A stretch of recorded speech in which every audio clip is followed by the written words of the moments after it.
We're so excited. It's an exciting time for everyone to be out there. But we are going to be reducing the contact areas, try to keep the flow as much as we go. So just be patient as you come into things. We're doing the best we can to get people moving through to get their stuff.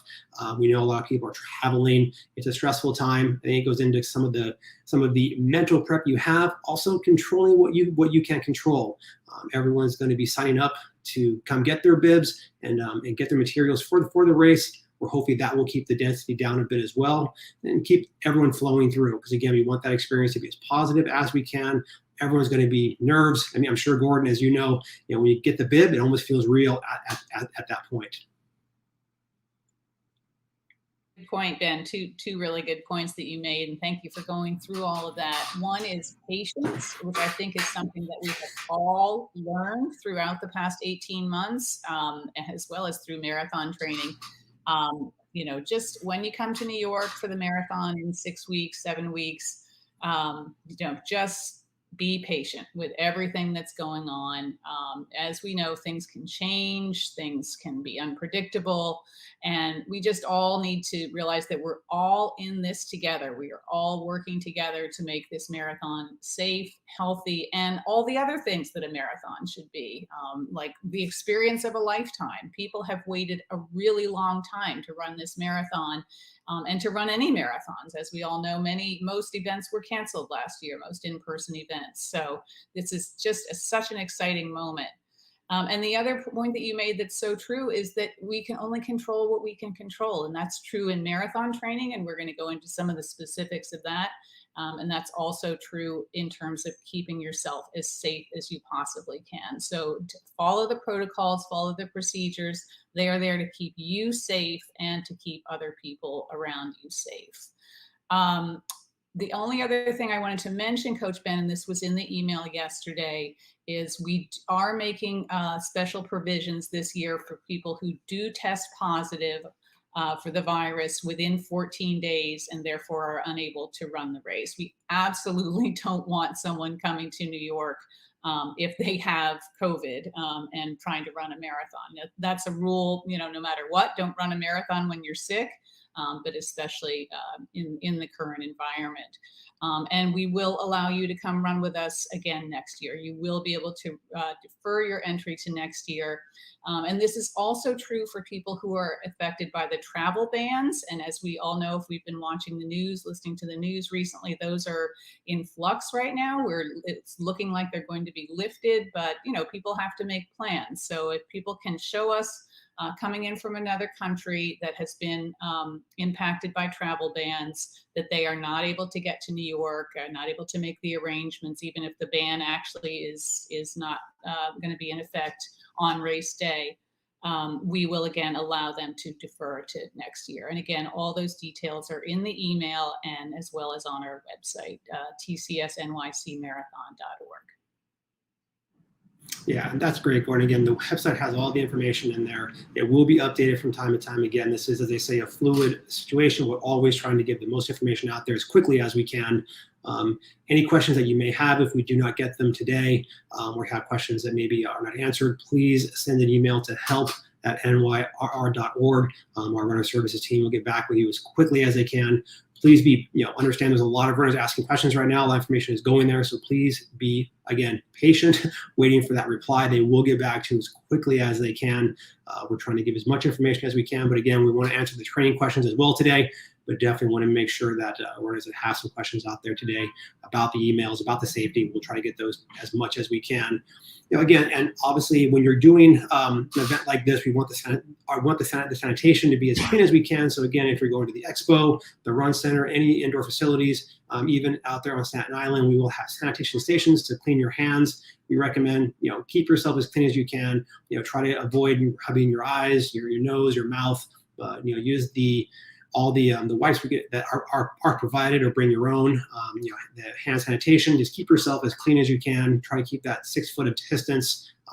Again, with a lot of space on Staten Island. When you're out there, find some space. Just relax. Once you get out there, the work is done. You should try to make it as easy as you can to sit back and enjoy the moment, because you've all worked hard to get there. And I know my first marathon out there, it's an exciting time to get off that bus and walk into Fort Wadsworth. You have your bib on. There's so much excitement in the air. really kind of grasp that moment. Remember all the work that you've done to get there, because you've worked really hard. Take it all in, enjoy it, smile, enjoy the views as you head over the Verrazano Bridge into Brooklyn, because again, it's a view like no other, especially on a crystal clear day back into Lower Manhattan. So take it all in, enjoy the moment, please. So again, any other questions that you may have, we'll try to get them as quickly as we can today. But please, if you have questions, put them in the chat. We'll get them as quickly as we can. Anything that's not in there, please visit TCS NYRR to check all that out. Go to the website. We can get that going for you. But we have some shout outs and some questions coming in, Gordon. Let me kind of work through these shout outs real quick. We've got a lot of people, again, always, they're listening from, I'm always impressed. Runners from all over, they're here and they're listening to us. And I love that, because you know that you're connecting. I know that you and I have the joy of connecting with our runners in group training, but there's joy that knowing that people are out there and they want to connect. We have Maria from Kissimmee, Florida. This is her first TCS New York City Marathon. Maria, have so much fun. Embrace the moment. Take it all in. You're going to have a great time. We have Sean from Staten Island. Hey, that's going to be a short commute. He can probably sleep in on race day, unlike most of us who have to get up at 4 a.m. to grab that ferry. So lucky on you, Sean. We have Melissa from the Northwest Birds in Chicago. I think Steve Murrah, Coach Steve, he's from Chicago. He's probably giving her a woof woof right now off on the side, because he always loves the New York, the Northwest Chicago shout outs. We have Abby from the San Francisco Bay Area. San Francisco, I am from Southern Orange County in California. Always love my West Coast shout outs. And who else would be here besides Edgar, East Harlem United Runners. Edgar, it's always a pleasure to have you listening in today. It doesn't feel like with a Facebook Live if Edgar is not joining us today. So again, runners, leave your shout outs where you're from. Let us know if it's your first TCS New York City Marathon. We want to give you some shout outs and extra props out there. But we do have some questions coming in, Gordon. So let's kind of go through these real quick. Actually, Sean just asked that. Sean just asked the question here. He is from Staten Island. He's asking, can runners just walk into Fort Wadsworth? Yes, everyone will walk into Fort Wadsworth. It just depends on where they're coming from. There is information. We just posted that on the website yesterday. It just gives the exact location if you're going to be dropped off by a private vehicle. The location, I would assume, I think it's reasonable to assume, is the same if you just walk in. So Sean, check the website for that. It's on Lily Pond Avenue, but I don't remember the cross street where you will be entering Fort Wadsworth, because it's obviously it's a national facility, part of the National Gateway.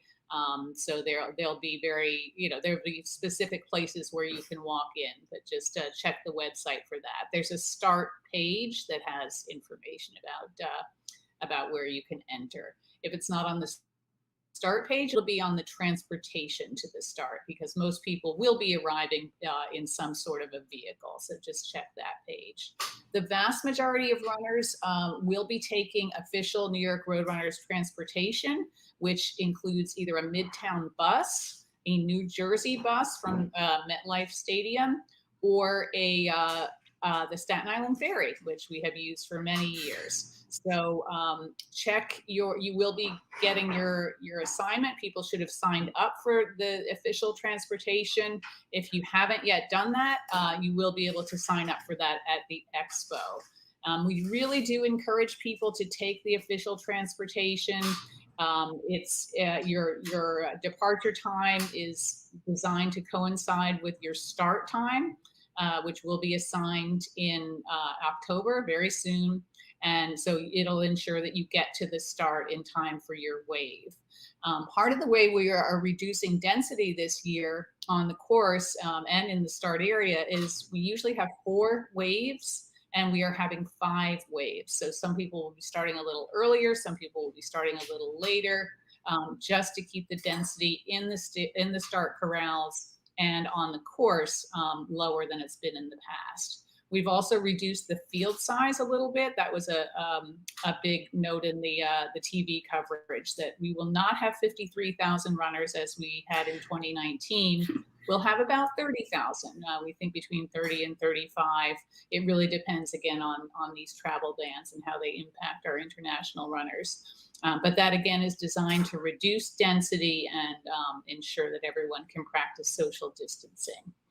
As I think as Ben mentioned earlier, Masks will be required in the start area. You must wear your mask even in the corrals. Then when you're actually running, when you actually cross the start line, you will not have to wear the mask. But do keep that mask with you, because masks will be required in the finish area. The latest understanding is that we will provide masks, because, you know, maybe you don't want to wear a mask that you've been carrying in your sweaty pocket for 26.2 miles, or maybe it falls out. We just want to make sure everyone has a mask in the finish and post-finish areas, which of course are outside, and of course we'll be, you know, doing our best to reduce density and allow people to maintain social distancing.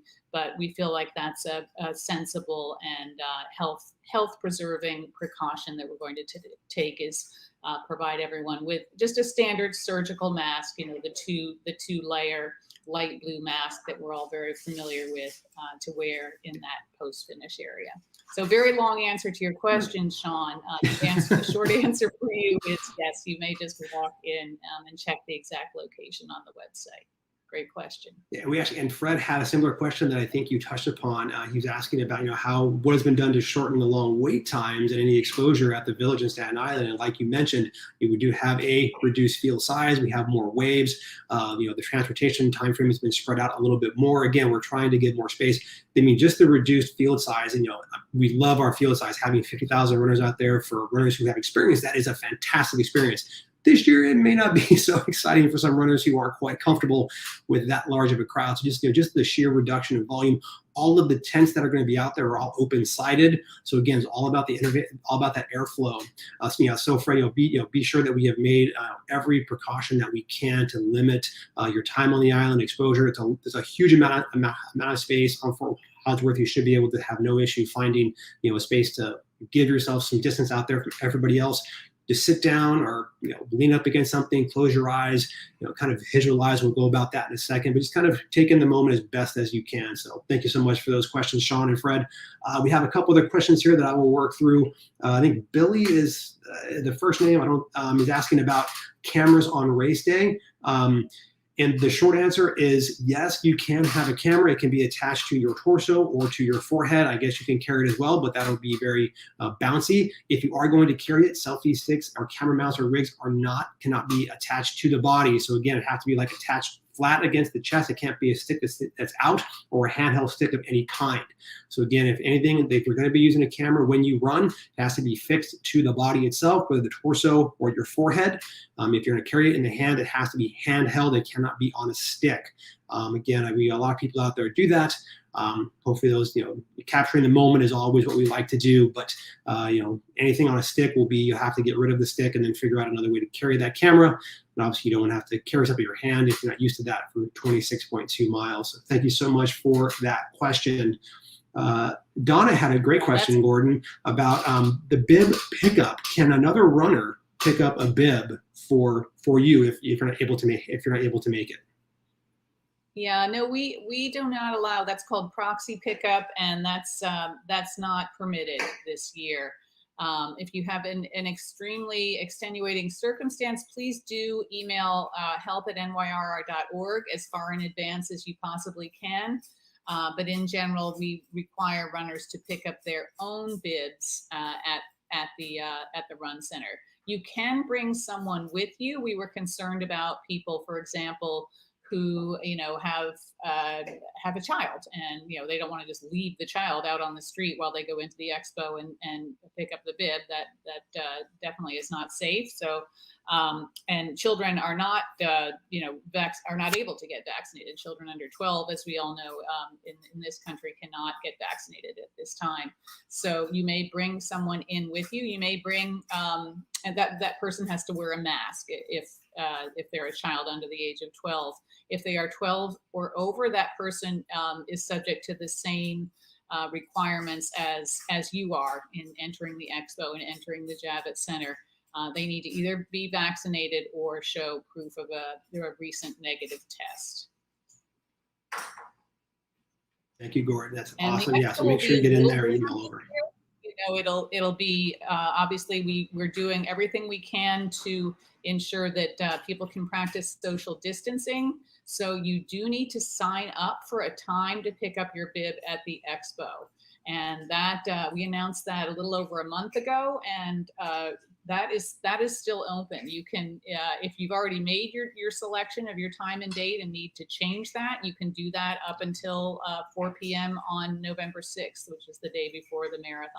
But you do need to sign up. If you don't sign up, we want everyone to pick up their bib. Obviously, we're not going to turn people away, but you'll just be subject to everyone who did sign up going in ahead of you. So don't take that risk. Sign up for a time and a date on the website at nyrr.org. Just log into your profile, your dashboard, and it's a very easy process to follow. Great Very question. good. Thank you. A couple more questions here before we move on to our first segment. I mean, lots of questions, lots of shout outs, runners. Thank you so much for tuning in today. Lots of excitement in the air. As Gordon mentioned, Berlin is this weekend, kind of kicking off that fall marathon season out there. The majors are in full swing here. There's going to be, in the span of 42 days, every marathon major. Tokyo will be virtual. The other 5 will have in-person events. So lots of excitement out there. So thank you so much for all the questions today, runners. Sandika had a great question. Sunday, and then London. Berlin. It's incredible. Sunday, it's coming so fast. I know. I know. In Chicago, and then Boston, and then Tokyo virtual, and then New York City. It's like an extended time frame that you just can't wrap yourself around. It's going to be so much fun. Sandika had a great question here about the opening ceremony, and will it still take place this year? Well, Sandika, we will have an abbreviated opening ceremony during the week, but there will not be a parade of nations. Again, the situation is such that we want to keep the distance out there. I think there was some hope for that, but again, just for the safety of all the runners that we have, there will be an abbreviated part of the very beginning, but there will not be a parade of nations. So hopefully you can come out and at least see the opening ceremonies, because there's always an exciting times that kind of kicks off the week for us. And then Alex had a question here about allowing just one dose to avoid the testing. We are aligned with the protocols for the World Marathon Majors. And obviously we've adjusted that a little bit based off of our city and state criteria, along with the internal health and safety experts. So again, as long as your first dose is administered before you get to New York, that does count as part of the vaccine and part of being fully vaccinated. So you'll be able to use that to enter Javits. Again, if you do, and then that also will count for race day, showing you that you've done at least either started the vaccination or you have the negative COVID test. So again, depending on which route you choose to go is entirely up to you. But again, if you choose to go inside the Javits Center, you want to shop, or we'll be picking up your bib inside, you will at least have to have that first shot completed and have proof of that with your vaccine card. So make sure you have that with you. But we have, so much is going on right now. Runners are getting prepared. They're doing their final long runs. It's really important, Gordon. We kind of talk about this, amongst ourselves from time to time as well with our group trainers and on Facebook Live, you're preparing everything. You're 7 weeks out. You're looking at things and you're just like, okay, it's kind of overwhelming. And this year may feel more so than ever. So working on the mental prep and the race visualization is an important key, because it kind of gets the mind ready. You're getting your body ready, but you got to have that strong mind, because there's so much the marathon really dictates keeping yourself focused and in the moment. So when you look at, can you tell our runners exactly what race visualization is and why it's so important to think about in these coming weeks as they get ready for the marathon? For sure. Yeah, it's very important.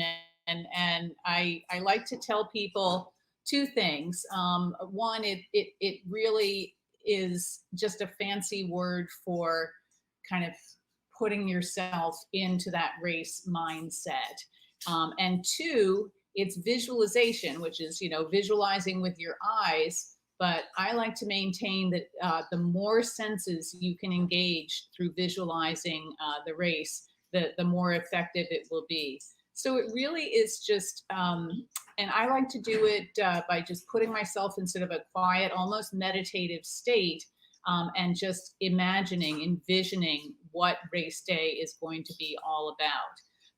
Now, it's like I said, your sight is a very important part of visualization, like what you're going to see on race day, from getting to the start, to being in the start area, to getting into the corrals, to actually that moment when you're on the bridge and you're hearing the final announcements, and you just can't believe that you're actually there after all this hard work and travel and all the challenges that we've faced this year.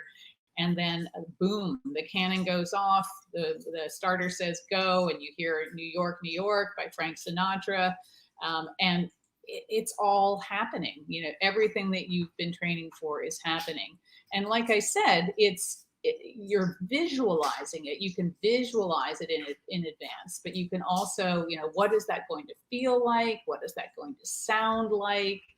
How is my body going to feel? What's it going to smell like even? That's the smells of runners around you, not too close. The smell of maybe someone, putting biofreeze on or Bengay or something like that. Just everything that you're going to feel that morning. And so that when it actually does happen, it's like, wow, this is everything that I imagined it would be, that I envisioned that it would be. Those of us in New York can do a lot to visualize for race day. The most obvious thing, and I know many, many runners do it, I've seen them starting already with it, is to run the course. You cannot run on the Verrazano Narrows Bridge except on race day. So please, please, please do not try to do that. You'll be very disappointed. You will not be allowed to do that. So that part you almost just have to leave to your imagination, which is kind of fun. I like to say that nothing can prepare you for the grandeur and the spectacularness, I think I just invented that word, of the start of the TCS New York City Marathon. But you can run in Brooklyn, you can run in Queens, you can run across the other bridges on the course, the Pulaski Bridge that connects Greenpoint, Brooklyn to Long Island City, Queens. You can run on the Queensboro Bridge, which connects Queens and Manhattan. You can run north on First Avenue. You can run into the Bronx. You can run back into Manhattan. So all those parts of the course you can train on. And like I said, it's not just visualizing like what it's going to look like, although that's important. It's like, what is this going to feel like? It's going to be different on race day, because obviously you can't run down the middle of the street on your Saturday morning training run. And you will be running down the middle of the street with thousands of cheering spectators on race day. But you can enhance or prepare for that experience by actually running on the course. And certainly, if you run in Central Park regularly, you can run through the finish line, which is right there at 67th Street on the west side, right near Tavern on the Green, and rehearse that experience in advance. If you're not in New York, that is okay. You can, as I said, just envision what all those experiences are going to feel like. There are actually like course simulations on YouTube that you can find. They're fun. We've done them in the past. And it doesn't take 3 or 4 hours. Some of them are sort of speeded up. Some of them are just certain parts of the course. But really, I think it's a lot of fun to do that. I've done that for other races. Just found a YouTube video, at least of like the start and the finish, so I can sort of envision and kind of rehearse in my mind what that's going to feel like on race day. So I would encourage everyone to do that. It's just kind of like rehearsing a play. I mean, obviously our training is what we do to prepare ourselves physically. We're doing our long runs, we're doing our, some of us are doing speed workouts, tempo runs, maybe we're doing tune-up races to get ready. So that's getting our body ready. But in terms of getting your mind ready, really visualization, engaging as many of your senses as you can is just a really, really useful tool. And it's also a lot of fun. It's fun to think about race day. Training is hard, right? Training for a marathon is long and hard. And when you first start, it's like, how am I ever going to get there? We're getting close now, so it's getting exciting. But you really, using visualization is a fun and really engaging way of preparing your mind for race day. Yeah, I think you touched on it. Marathon training is hard. I kind of joke with runners that ask me. I tell them if marathon training was easy, everybody would do it. This is a challenge, especially if you're doing a 16 or 20 week time frame. Maybe at week 4 or week 5, you're still feeling good. You get to the meat of summertime, it gets hot. Maybe you're traveling. It can just be like, wow, I have a long way to go. And by the time you get to early September, maybe you're kind of feeling it a bit more. This is where you kind of like mentally work with yourself, control what you can control. We'll kind of dive into some questions that I've been seeing coming through about that. Runners kind of in that moment, like it's become a struggle. And I think as Gordon had mentioned, it does. It's like you just kind of got to put yourself back. Sometimes just taking your foot off the gas a little bit can be as much as you need, because when you get out there on race day, you may kind of have similar feelings at certain times. So you visualize what that feels like. And this is where the training comes in. It's a dress rehearsal for what may happen on race day. You're trying things out. So you're going to encounter some things along the way that's going to help you potentially on race day be able to say, okay, I remember this on my training runs. I knew exactly how to get through it. I knew what I did. And those are the things. Those are the kind of the little things that you tuck away. Those are like little things you're going to need to bring up during the race that could help you get through, as we like to call sometimes, a rough patch. The rough patches are always good, but when you visualize what that's going to be like when you're out there, trying to visualize how you want to feel going through. You're training the body, you're training the mind to put yourself in those moments. It will get uncomfortable. That's just part of the deal. 26.2 miles is a long way to go, but you're going to do it. You're training for it. You're preparing yourself. All the tools are in place. It's just going to be when you need to pull out those tools on race day to get through it. Gordon, do you have a good example of race visualization as an asset for a successful marathon? You have like just one thing that's really helped you out.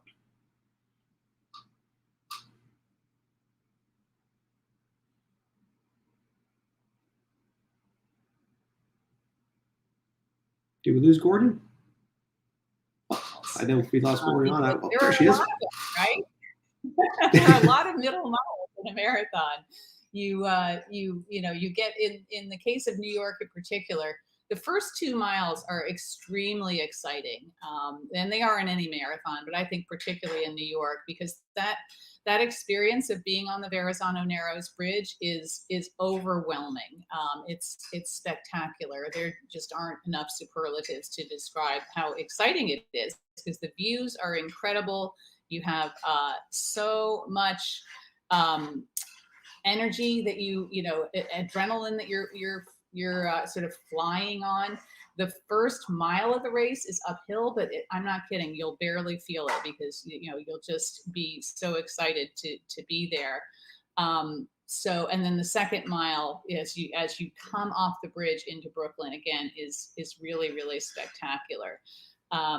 So you want to kind of control yourself during those first 2 miles, but then from there, from like 2 miles to almost 20 miles, it's still spectacular. The crowds are incredible, the cheering is incredible, the views continue to be spectacular. Just experiencing New York in all its diversity, in all beauty. You see water in so many places, is really amazing. But in terms of what you're putting your body through, it is very, very challenging. And you are, as you've been practicing in your training runs, you're just riding that line between keeping yourself engaged, keeping yourself working hard, and not overdoing it. So if you can rehearse that mentally, if you can rehearse that headspace that you have to stay in for many miles, for several hours of, working hard, but not overdoing it, not getting so swept up in the emotions and the experience that you end up crashing and burning, that you end up hitting the wall, that you end up, really just having to tough it out the last few miles. The last few miles are going to be very hard no matter what. But if you have paced yourself and remained calm and remained in a really positive space, but a really controlled space throughout that experience. And you can do that while still having an amazing experience in terms of sort of being a sightseer of New York City and engaging with the crowds and engaging with the runners around you. You can do it. But if you can kind of rehearse that space in your head, visualize how that's going to feel on race day, you'll be able to execute on race day. You should really like, I like to tell people, of course, we're all going to be nervous on the start line, but you actually have nothing to fear, because you've experienced it in your long runs. You know that you're ready. You know that the hay is in the barn. You know that you have prepared yourself. So race day is just execution. It's like the same way on opening night on a Broadway play. Of course, the actors are nervous. Of course, at Carnegie Hall, the musicians are nervous, but they've put in the work, they've practiced, and they really just need to execute on that big day. That's perfect, So, Gordon. yeah, I mean, it's spot on. So much great information, runners. I mean, I could sit here listening to Coach Gordon all day long, and the runners are getting this information. This is such good information. Always appreciate all the insight, because you just have so much a wealth of knowledge and experience to share. I just love it all, man. Our runners are out there. We have shout outs, we have questions. Let's kind of work through some shout outs here real quick. We've got David watching from Queens, New York. He saw us both at the Fifth Avenue Mile. So David, thank you so much. We have Stan, his first TCS New York City Marathon. He will be representing the great state of Texas. Welcome, Stan. We have Christina from Flagstaff, her first TCS New York City Marathon as well. Welcome. We have Donna from Connecticut. Hello, thank you so much for listening. We have Katja from Dusseldorf, Germany, looking forward to the start of the TCS New York City Marathon. You and about 27,000 of your closest friends are looking forward to that as well. Katja, so hopefully we'll see you out there. Maria, hola, from Valparaiso, Chile. Hello, Mario, thank you so much for joining. And Natasha, Costa Rica, first TCS New York City Marathon. Thank you so much, Natasha. And our final shout out is from Roberto, listening to us live from Barcelona, Connecticut. Is that a place in Connecticut? I get confused these days. We have runners from all over out there. Barcelona, Spain, Barcelona, Connecticut. It's all the same. Coach Roberto, thank you so much for joining and following along today. And I tell you, we've got some great questions coming in, Gordon. I'm going to go through a couple of these just to get some out of the way, and then we'll jump back into them. Nick is asking, are virtual entries closed? Nick, no, they are not. You can still enter to run for the medal. Check it out on the marathon website page. Get in there, jump in there. If you're doing the in-person, you can also sign up for the virtual, get 2 medals for the price of one race, or for 2 races, but you get 2 medals out there. So Nick, check that out. Hopefully you can jump in there and get a medal for that virtual. We have another question here. Donna asking, is the wave start, what would that be based on? Is it based on the best pace listed on the person's individual in your dashboard? That is correct. That is what we started off with. We're going to try to pull up the pace charts. They could be here on the screen moment.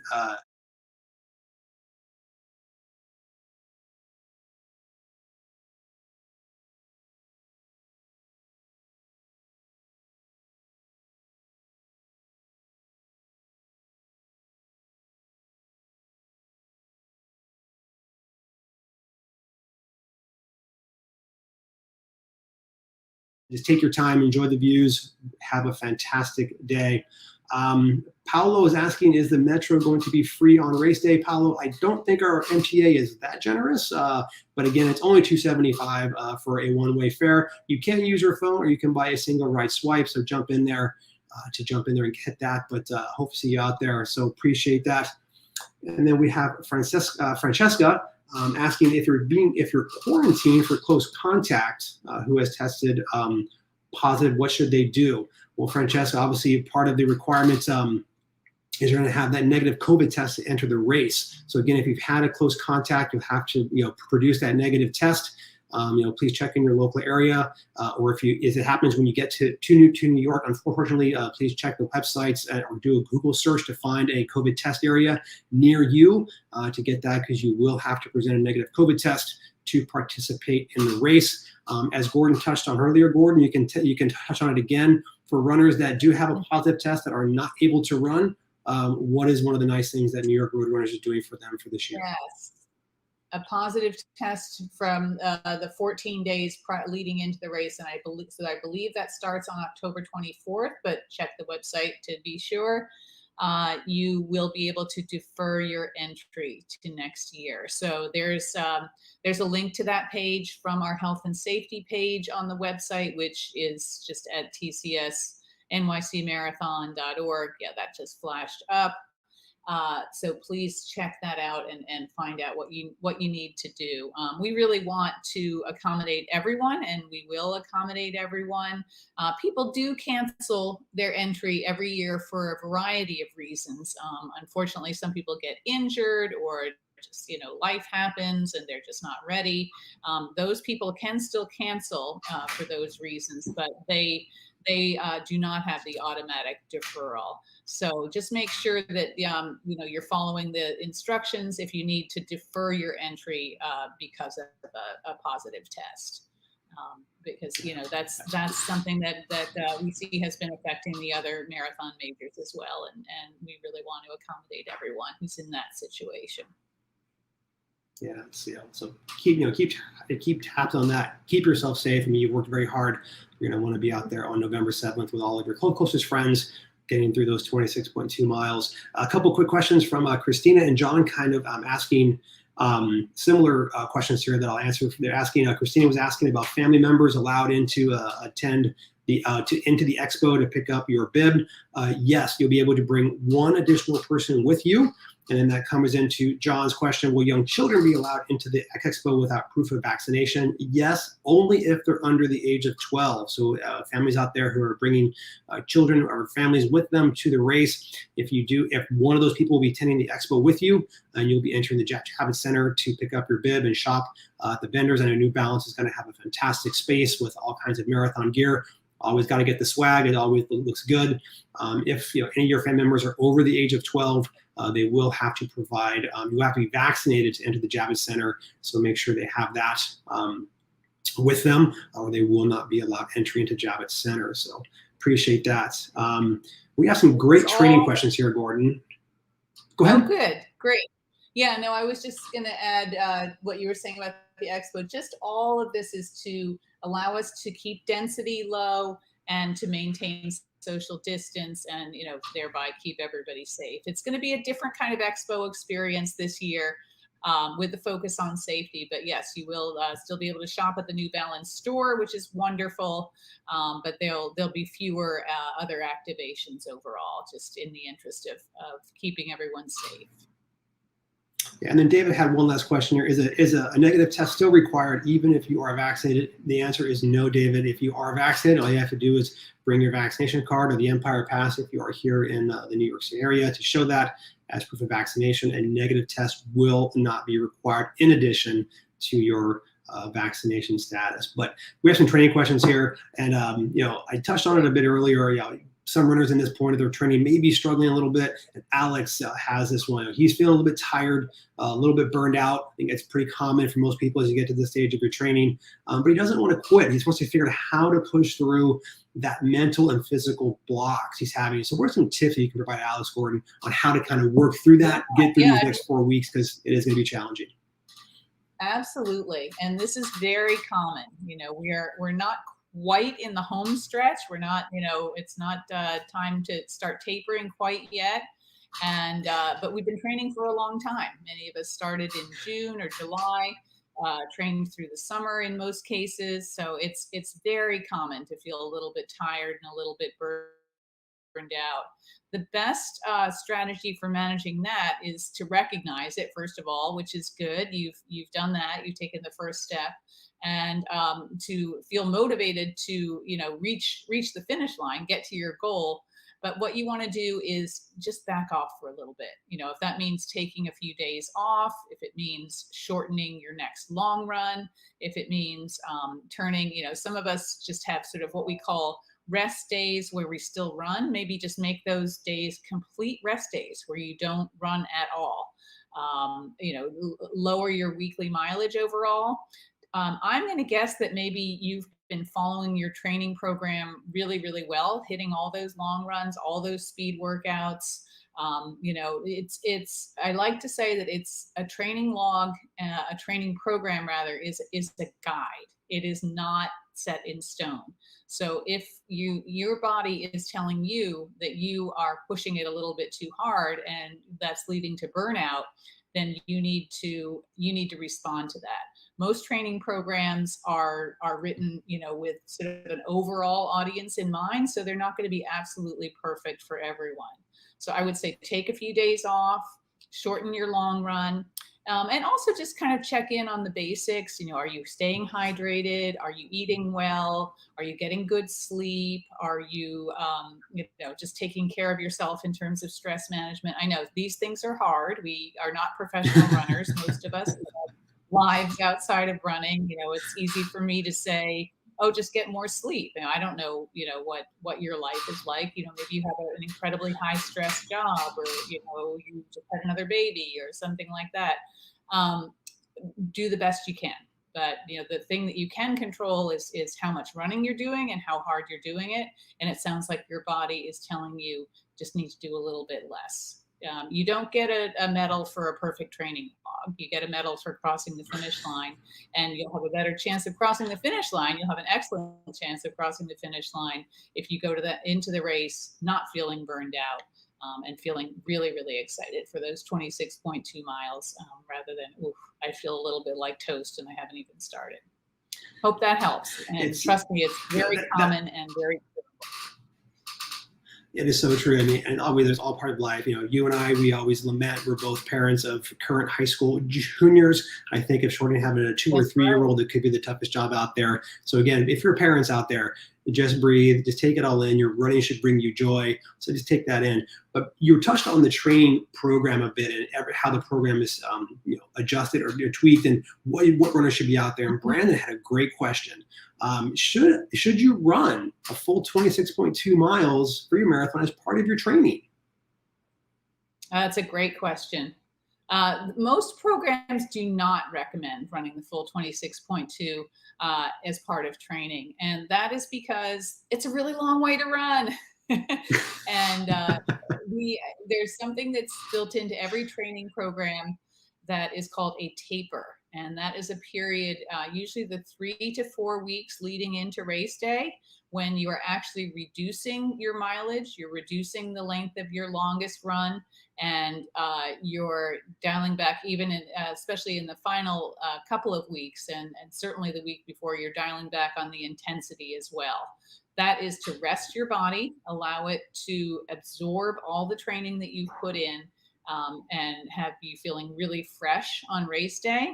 But to do that takes 3 to 4 weeks. So you don't want to insert that into the middle of a training program, because you want to keep maintaining your fitness up until that taper period. So I would say do not do the full 26.2. It'll break your body down, and it'll interfere a lot with your training program. I know there are programs out there that do recommend that 26.2 mile run, or even longer. Those programs are few and far between. I'm not saying they don't work at all, but they're not recommended for most marathoners, particularly the first time marathoner who really wants to focus on just using the full training cycle to build up fitness and then taper so that the fitness can be fully executed on race day. Great question. Always a great question. One we get a lot of times from runners, both on our Facebook Lives as well as in our group training, because we're always questioning, well, how am I supposed to get 26.2 miles in on a race day if I haven't done it before? Trust the process, as one would say. Your training plan is designed to get you to the finish line for the race that you've trained for. Yes, really stick to that, runner. So a couple other great questions that are coming through here. I think it's a great one. I think it kind of goes into the visualization as well as the mental prep that we had talked about earlier, Gordon. Mike's asking of some strategies to pacing the first half of his marathon as well as the final 5 or 10K, so he has a strong finish. What are some tips that we can provide Mike to kind of help him prepare for that, both mentally and physically, to have a nice first half and then finish strong? I love this question. This is so great. Yeah, you really want to practice holding yourself back the first half. This is so important in any marathon, but it's particularly important in New York. I mentioned that excitement, that adrenaline of the start, the sort of up and down nature of the first 2 miles. That first mile, you climb up to 274 feet, which is the highest point on the course. It's a hill, and then coming off that hill, into Brooklyn, you will feel that one as well. And it's just so exciting. The tendency is, oh, I feel great, right? You know, I'm fresh. It's everyone around me is running really fast. This is so exciting. What could possibly go wrong? And the tendency is to just, you know, go with that feeling and kind of just fly along those first few miles of the course.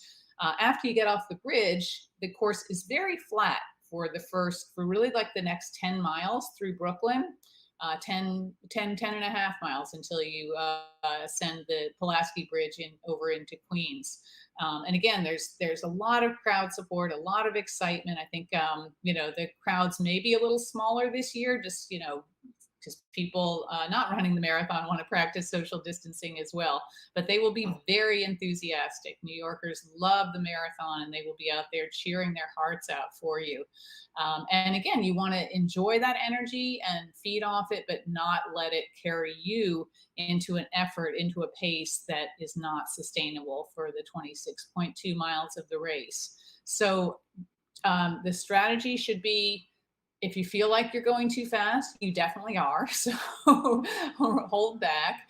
Even if you don't feel like going too fast, chances are that you are. I remember the last time I ran New York in 2018.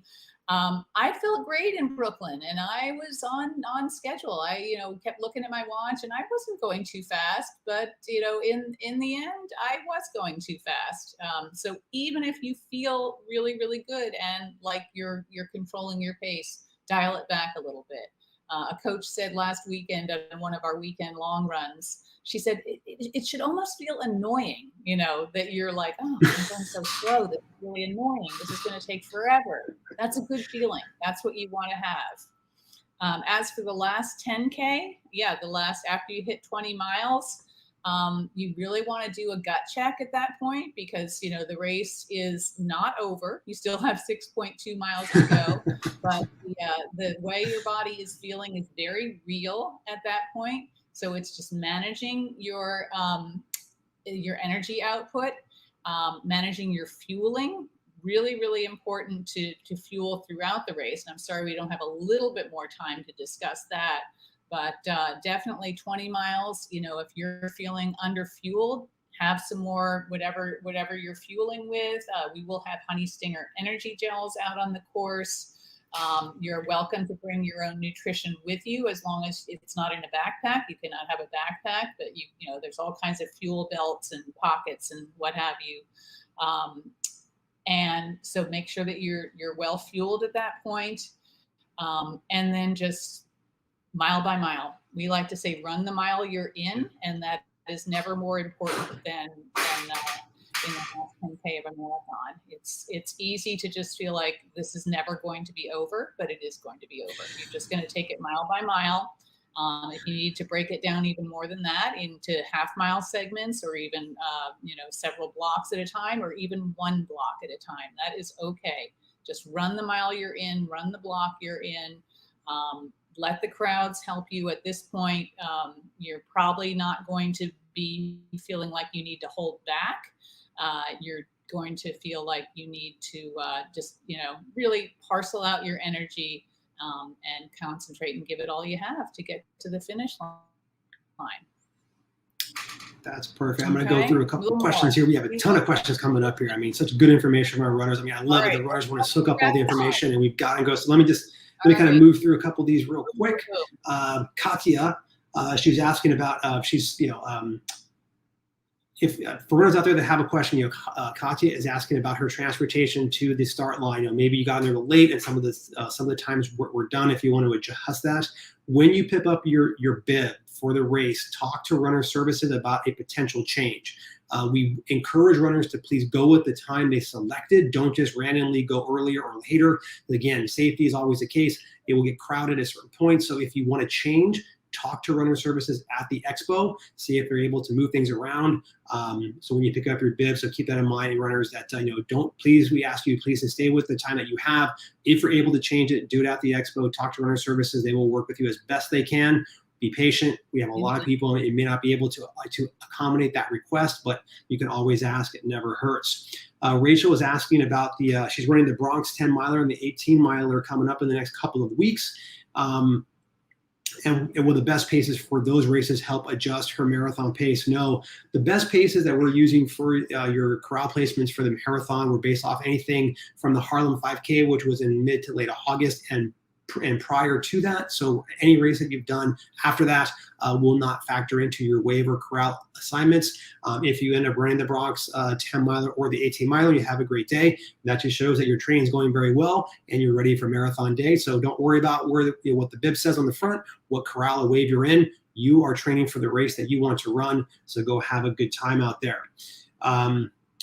Fred is asking, will there be pacers this year? And I can say absolutely 100% yes. I was actually in the office with Coach Steve yesterday, who manages our pace team. He was getting things slotted in. The pacers are so excited to be back out there, runners. So yes, our pace teams will be out there. They'll be out there for the 18-mile training run for those who are running that here locally, and they will be there for the marathon as well. And then Fred's question was, how are our pacers going to run the race? Yes, the pacers will have a finish sign and a per mile average pace they're going to go. However, our pacers run by effort. What does that mean? That means if you're going up a hill, it may be slightly slower than what the pace per mile says. If they're going downhill, it may be slightly faster than that. Our pacers' goal is that they're going to be consistently paced from beginning to end around that time. You may have some miles in early part of the race, like Gordon had talked about earlier, where it's going to be crowded. You may be a little bit under. You may be 30 seconds under.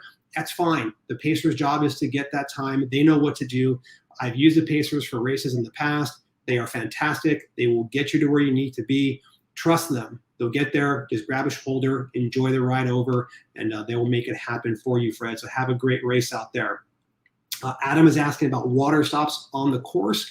Absolutely, there will be water stops on the course. The course map will be coming out with that soon, and they'll be marked on there where they will be. Obviously, there will not be water stops on the bridges, but along dotting the course along the way, they will be marked out. We're still working on all of that with our events and logistics team, so keep an eye out for water stops as they pop up. Let me just add one thing about water stops. Sure. The water stops will include places where you can refill your water bottles. So they will include cups like usual, but new this year, you will be able to refill water bottles at the hydration stations as well. So keep that in mind. That is fantastic. I did not know that. That is a hot tip right there, folks. Mark that one down. Mark that one down. And also remember, over-the-shoulder hydration vests are not allowed. I know a lot of runners have been training with those, and I know some marathons are allowing that. The New York City Marathon will not allow over-the-shoulder. It can be around the waist, it can be handheld, but nothing over-the-shoulder runners. So please, don't want you to show up with your hydration vest and not be able to bring it into the start village. So again, if you're training out there and you are using the vest, that's what I use. What I like to do is just try to train what I want to drink along the course. So that way I can have my body prepared for that. But remember, no over the shoulders for race day runners. Get through a couple of more here real quick. Lots of questions. Rachel is asking a first-time marathoner. Rachel, that's awesome and amazing to hear. She's doing our 18-mile training run. She's done her 16-mile training run 30 seconds slower than her goal pace, which is slightly faster than what the training is called for, but that's okay. She's asking, is there any risk at running the pace with the running a pace that the pacers will provide? So I'm guessing she's probably doing the 18-mile training run, and maybe she's gonna jump in there closer to her goal time. Is there any risk in that, or what are some tips that maybe we can provide to her? Yeah, it's a little risky in terms of, I'm glad you provided that context of you ran the 16 at 30 seconds below race pace. I would not try to bump it up all the way to race pace for the 18. I just think that increase from, 16 at, I'm making these numbers up, 10:30 a mile, and then trying to bring it down to like 10 minutes a mile for 18. I think making that jump could be asking, your body to do too much too soon. We like to remind people that you get injured when you try to do too much too soon. If you build up to something gradually, usually you are just fine. But if you try to make a jump really quickly from one level to the next, that's when you invite injury. So I would not recommend that, Rachel. I would just say keep it that pace that you did the 16 at, or maybe just slightly faster, but not 30 seconds a mile faster. Great question. And remember, you will have that pacer leading into race day that'll allow the fitness, and that allows the fitness to increase. So trust the process, trust the taper. You're going to have a great race. Yeah, and I think this question from Jelly Beanie, I don't know if that's the person's real first name, but I love it. This is their third TCS New York City Marathon, so awesome to hear. They are following the NYRR training plan, so they're using Co-Coaching Lab by Run Coach, which is great to hear. And that training program has them only going up to 17 or 18 miles. And they're asking, if I don't engage in an injurious behavior, would it be okay for them to do 20 miles? Is this more stress? This is stressing them out a lot. They're not getting to that. Sometimes the runners see a 20 and they feel they have to get that. What's some advice? I'm sure a lot of runners are feeling the same way. So, what's some tips and advice that we can provide there, Gordon?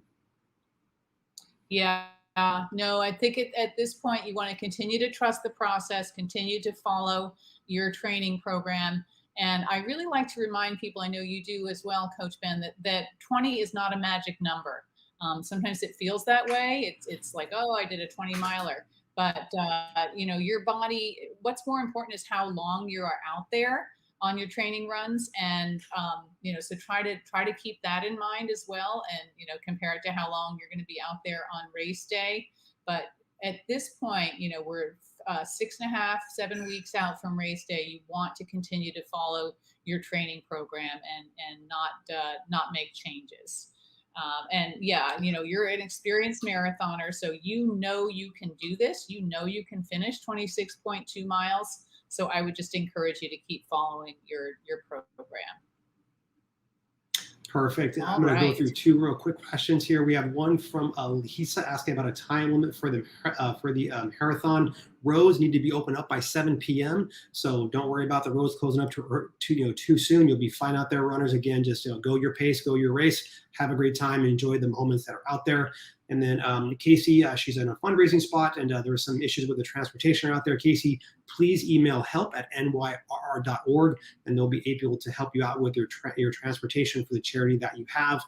But wow, what a fun-packed show, Gordon. Thank you so much for joining us today. Always love being here out with you, Gordon. So thank you so much. Oh, you're welcome. And New York Roadrunners is going to be back again. You can't get enough of us on Thursday, October 7th at 12 p.m. for our final 4-week out training chat. So mark your calendar, plan to come and get more. That's exactly a month out from race day, so just a little over 4 weeks. So we'll review the final 4 weeks. We'll talk a lot more about tapering, a lot more about race day. We really got a lot out of this. I got so much out of this. I love questions. And because they always make me think, and they always make me learn. It's like, oh, I hadn't thought about that before. So Coach Ben, this has been a lot of fun. It's really been a pleasure. And thank you from all the runners from all over the world who came and joined us and asked questions. We really appreciate it. Thank you so much, runners. Have a fantastic day. Keep up the training, and we will see you again October 7th, 12 p.m. Have a great day, everybody. Goodbye. See you soon.